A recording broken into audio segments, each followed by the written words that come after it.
Whose life are you living, and how do you know? I ask this question to people all the time, and their first reaction, much like your first reaction, was probably, well, mine.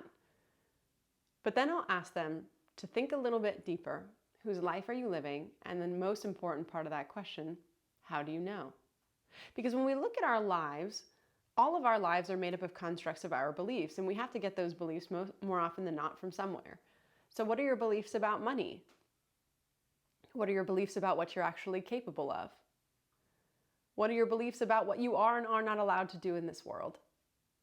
What are your beliefs about relationship, about love? What are your beliefs about your spiritual world? More often than not, we get those beliefs from somewhere. And by the way, sometimes they're great beliefs. Sometimes they're beliefs that help us to move forward. Sometimes they're not. But when they go unexamined, we can't know if they're actually getting us to where we want to go. And so when I ask people whose life they're living and how they know, I ask them to look into each of those categories and understand where those beliefs actually came from and if they're serving them at the highest level. And by the way, so often we create rebellion in our lives based off beliefs. Maybe we grew up in a strict environment in any of those categories, or in an environment of scarcity, or an environment of lack, or whatever it was for you. And we resist against those beliefs, which is still living someone else's life. Rebellion is still living somebody else's life. Resistance against that belief still might not be your own. And so I would challenge you to think about those areas of your life. Think about the beliefs that you hold strongly and just ask yourself, where do they come from? Whose life are you living and how do you know? Where did you gather those beliefs from? Why do you believe that? Is that actually what you believe? If you were shown a different perspective, would it change? Is that belief serving you? Is it getting you to where you want to go? And by the way, there's no judgment around this. Sometimes the answer is yes. This belief has served me well. It's gotten me to where I want to go. And sometimes the answer is going to be no, which means that we have the ability to change it. Our life is simply a construct of our beliefs. And so if you don't like where you are, we have the opportunity to look at that construct, to look at those beliefs and make a decision about how we want to move forward. We can change.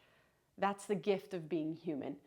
We can make a decision to believe something else, something that gets us closer to where we want to be, something that actually serves us on our journey to where we want to go.